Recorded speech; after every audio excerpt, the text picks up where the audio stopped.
They go low, we go high. Love will win. Grace will win. Humility will win. And kindness will win. I stand by them. I will always stand by them. Everybody else can go to hell. I didn't see. She says, I did not see the foul in her message. How far would a head coach go to protect a player who crossed the line? For weeks, the league acted like the case was closed. Coach Stephanie White looked straight into the press cameras and insisted that the violent collision involving Sophie Cunningham was nothing more than an unfortunate accidental play. She thought the public would move on. She was wrong. While the front office tried to bury the story, two devastating pieces of evidence were quietly moving through the shadows. First, music, an unreleased, crystal-clear camera angle surfaced, appearing to show the hit was calculated and deliberate. Then came the Real kill shot, a leaked behind-the-scenes audio tape that allegedly caught the coaching staff discussing ways to manipulate the media narrative in real time. When Patrick Bet-David got hold of that secret recording, he halted his broadcast and went completely nuclear, demanding immediate terminations on live air. The cover-up has completely collapsed. The receipts are public. And what started as a controversial foul has now become one of the most explosive scandals in women's basketball history. Let's take a step back and examine the actual scene on the hardwood.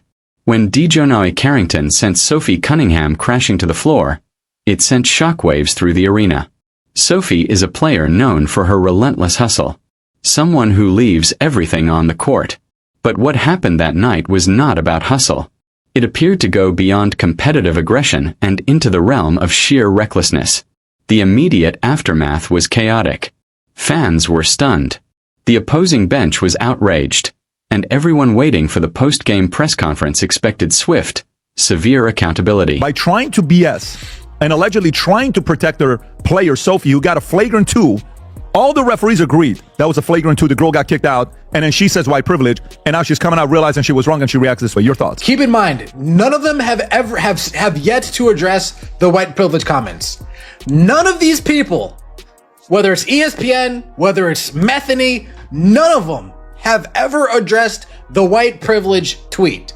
They've all dodged it, and all of the phone hold sideways crew, the Indiana Fever media, the Chloe Petersons, the Hanks, the Tony Easts, James Boyd, none of those four stooges have asked them about the white privilege comment since that took place. You hate to see it. I believe somebody asked them in the post-game following directly. Instead, they got a masterclass in gaslighting. Stephanie White stepped up to the microphone and completely dismissed the severity of the situation. She spun a narrative that portrayed DeJohnny as a victim of a fast-paced game, claiming the broadcast angles were tricky and that the public was simply overreacting. She used her authority to validate an aggressive play, essentially telling the entire basketball world not to trust their own eyes. For a short window of time, this strategy actually worked. The league avoided handing down massive suspensions. The PR crisis managers went to sleep thinking they had won, and Sophie Cunningham was left to deal with the physical toll without an ounce of justice. But secrets in professional sports are incredibly fragile, and this one was about to shatter into a million pieces. The turning point in this saga arrived abruptly when a new, completely unedited fan cam video hit the internet. Unlike the sanitized official broadcast, this high-definition footage captured the collision from an entirely different baseline perspective. This single piece of media completely rewrote the narrative. It showed the micro-expressions, the shifting of weight, and the precise moment of impact. The new angle erased any lingering doubt about accidental contact. It appeared undeniably deliberate. But the true damage of this footage went far beyond exposing DeJohnny Carrington. It completely torpedoed coach Stephanie White's credibility. There was simply no way a head coach with access to dozens of internal camera feeds and replay monitors could have missed what this single fan captured on a cell phone. The realization swept through the fan base like wildfire. She didn't miss it. She ignored it. She looked at the tape, saw the violence, and then walked out to the press and allegedly gave a misleading account to protect her roster.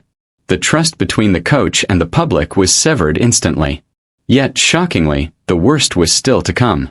The video was just the appetizer.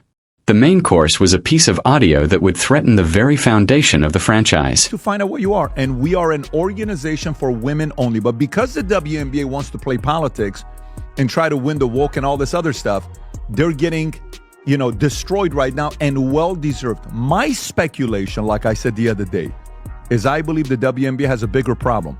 I believe the WNBA currently has multiple men that play in the league that they're worried if that gets leaked, it'll be embarrassing. Wow. It'll be embarrassing. Speculation. This is not for a fact. Speculation that either currently or in the past they had it. They don't want to bring it up. And they're worried if that does take place, how bad it'll be for them. Adam. I'm excited for the WNBA. I mean, we're living in an eyeball culture. Attention wins. They're getting the attention that they deserve. And you know how we say the future looks bright here? I believe the future looks bright for the WNBA. 2027 is going to be the best year in the WNBA history. Why?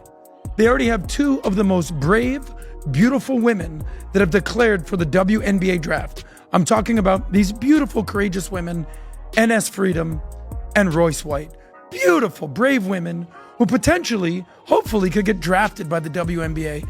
And tell me, who doesn't want to see something We talked like that about happen? this last week. It's not going to happen. I want you to. Why won't it happen? I want you to specifically have anything to say about this coach or not. If not, we'll move on to the next story. Look, the coach is prioritizing the agenda over the player. Yep. Someone on the inside had finally seen enough. Disgusted by the lack of integrity, an anonymous source leaked a muffled but clearly decipherable audio recording of a closed-door meeting. Music. In this tape, you can hear the undeniable panic of leadership, realizing the public was turning against them. But instead of figuring out how to discipline the player, the voices on the tape are actively strategizing a media cover-up. They are heard discussing exactly which words to use to downplay the foul, how to spin the narrative, and how to shield DeJournay from league penalties at all costs. It was a coordinated, calculated effort to suppress the truth. When this audio found its way to Patrick Bet-David, the reaction was apocalyptic. PBD is a man who built his entire brand on transparency, accountability, and calling out fake leadership. During his broadcast, he didn't just critique Stephanie White. He dismantled her entire professional existence. He played the audio for his massive audience, stopping it sentence by sentence to analyze the sheer level of manipulation happening behind the scenes. Patrick Bet-David looked straight into the camera and called it music. Exactly what it was, a conspiracy to protect a dangerous player. He argued that when a coach enables violence and lies about it to the press, they forfeit their right to lead a team. PBD went absolutely nuclear, demanding that the league commissioner step in immediately with a full independent investigation. He didn't just ask for an apology, he demanded terminations. He made it clear that the league's integrity is hanging by a thread. And if they allow a coach to survive a leaked cover-up tape, the entire sport loses its credibility. The dominoes are falling fast, and the league is standing at the edge of an absolute public relations cliff. The secret tape is out there. The hidden footage is viral. The carefully constructed lie has backfired spectacularly, blowing up in Stephanie White's face and leaving DeJournay Carrington completely exposed. We are connected. We will not be divided. Every day these women put their ass on the line. Every day. When they go low, we go high. Love will win. Grace will win. Humility will win. And kindness will win. I stand by them. I will always stand by them. Everybody else can go to hell. We will go high. Love, grace, humility will win.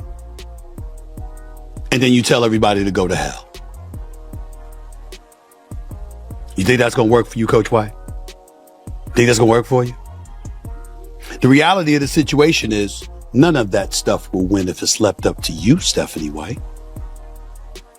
Because you're not handling it right. You playing right into their hands. Right into their hands. Because you're not embracing the reality of the tense situation that the WNBA, and especially you as the coach of the Indiana Fever, is involved in. There are folks in Indiana at a home game booing you. You ain't the road team, you the home team, you the home coach. and they booing you. And Sophie Cunningham and Caitlin Clark can speak up for you all they want to, as they did, and as they should have. But that's not going to be enough. Sophie Cunningham here, our locker room in there. It's tight and we have each other's backs. She didn't see the clip. Coach loves us. She didn't see the clip, and that's okay. Me and Steph are great. Steph is great with all of us. And so it's really the outside noise that's trying to distract us, but we're good. Before I go any further, let me say this. How are you the head coach on the sideline during the play, covering the game, or coaching the game, and you didn't see the play? I'm just asking. I'm not saying it's impossible, but I'm like, what do you mean you didn't see the play? Well, you not watching? We saw it. You coaching the game. Up and down the court. It's your job to coach the game, watch the game. How did you not see the play? But that's neither here nor there. Caitlin Clark comes out. It's tough, like, that's my head coach. I hated that our fans booed her before the game. That made me a little sick, to be honest. That's our head coach. And we're going to ride for her, and we're always going to have her back. I just love her, and I feel for her because I know it can be a lot of times, and she does a great job a lot of times blocking the outside noise out. But there's other moments where it can get under your skin, and that's just being human, and that's just life. Congratulations. What a statement, saying absolutely positively nothing. See, if this would have meant... Fans believe they know the truth, and a massive army of truth seekers mobilized by Patrick Bet-David is demanding complete justice for Sophie Cunningham. The commissioner can no longer hide behind standard PR statements. A decision must be made. Will they finally show some backbone and hand down the suspensions that were allegedly deserved weeks ago? Will Stephanie White be forced to resign in disgrace after being accused of orchestrating a media manipulation campaign? Or will the front office try to ride out the storm and simply hope the internet forgets? I want to hear your thoughts on this absolute madness in the comments below. Should Stephanie White be fired immediately over these alleged cover-up claims? And what would be the appropriate punishment for Dejonoy Carrington if the hidden baseline footage is authentic? Drop your opinions right now, because this conversation is only getting started. Make sure you hit that subscribe button and turn on notifications so you don't miss a single update on this developing controversy. Smash the like button to keep the discussion going, and I'll catch you